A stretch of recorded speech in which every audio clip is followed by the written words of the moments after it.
brought to you by Agilus Diagnostics.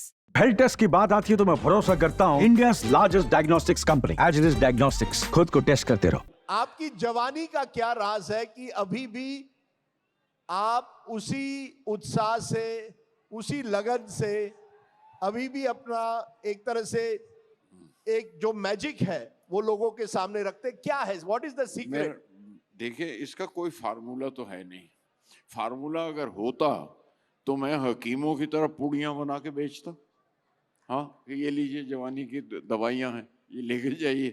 तो मैं हकीम तो हूं नहीं, लेकिन ये कि मैं बड़ा नहीं हुआ इसलिए बच्चा रह गया, इसलिए बचपना मेरा गया नहीं। ये एक वजह कि बड़ा हुआ नहीं, मैं अब बड़ा नहीं हो पाया। जहाँ तक पहुँचा हूँ जिसे आप जवानी कहते हैं, मैं उनसे भी छोटे नौजवानों के साथ और बच्चों के साथ आज भी उसी तरह से खेलता हूँ, उनके लिए लिखता हूँ और उनके लिए उनकी बातें दर्ज करता हूँ।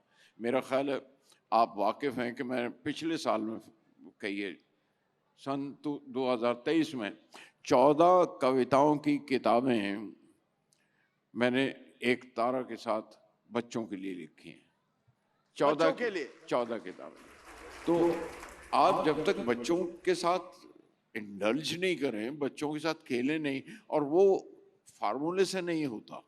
वो अगर आपके अंदर है तो आप है, और अगर नहीं है तो फिर नहीं है। लेकिन अब जरा सा बड़ा कर देने तो होने दें मुझे, तो फिर आप मेरी जवानी का पूछिएगा। फिलहाल तो मेरे बचपने का पूछिए कि ये बचपना क्यों नहीं जाता तुम्हारा। नहीं, क्योंकि मैं इसलिए पूछ रहा था, मेरा जन्म हुआ 1965 में और आपने अपनी पहली पिक्चर के लिए जो गीत लिखे थे वो मुझे लगता है 1963 में बंदिनी थी। बिल्कुल बिल्कुल सही। तो 1963 से अब 2024 तक डायरेक्टर्स आए, एक्टर्स आए, एक्ट्रेसेस आई, जर्नलिस्ट आए, पत्रकार आए, गुलजार साहब तो है ही।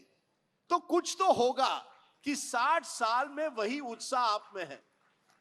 नहीं, ये देखिए ना कि मुझे कितना इंतजार करना पड़ा कि मैं 34 से शुरू हुआ, 63 में आके गाना लिखा, आप 65 से पैदा हुए और मैं इंतजार कर रहा हूँ कि कब वो बड़े हों और मेरा गाना गाएं। कोई ये गाना गुनगुना दीजिए, आप तो सुरीले हैं, कोई ये गाना गुनगुना के बता दीजिए। नहीं। हाँ, ऐसा मत कीजिए। बताइए ना, क्या कोई गाना गुनगुना के बताइए हमारा। सर देखिए, सर कुछ लोग होते हैं जिसे कहते हैं बाथरूम सिंगर्स। अच्छा, जो जब गाना गुनगुनाते हैं वो बाथरूम में गुनगुनाते हैं। हाँ, नहीं, हम ड्राइंग रूम में रख लेंगे उसे, आप गुनगुनाइए वहां से। देखिए सर, आपका एक गाना है जो मेरे कई साल तक मेरा एक कॉलर ट्यून था, मुसाफिर हूं यारो, ना घर है ना ठिकाना। और जब मैं वो गाना सुनता था मुझे लगता है कि जिंदगी इसी तरह से चलनी चाहिए। मैंने पूरे अपने कॉलेज के दिन उस गाने पर मैंने गुजारे हैं। तो आई वांट टू से कि अगर मेरे कॉलेज के दिन अच्छे गुजरे वो गुलजार साहब की वजह से। मुसाफिर हूं यारो, बस क्या बात अपने है, मैंने गुनगुना दिया।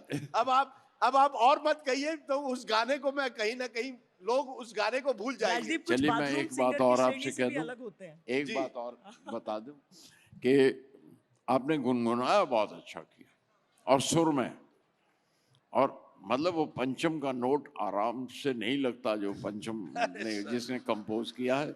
लेकिन गुनगुनाइए नाम से मैं आपको 500 गानों की एक किताब पेश कर रहा हूँ इस साल, और अशोक महेश्वरी उसके पब्लिशर यहाँ बैठे हुए हैं। आपको वो किताब बस अगले महीने तक मिल जाएगी या अगले हफ्ते मिल जाएगी। उसका नाम गुनगुनाइए है। उस पर आई विश पहले मालूम होता तो हम आपकी तस्वीर रखते। चलिए गुनगुनाइए।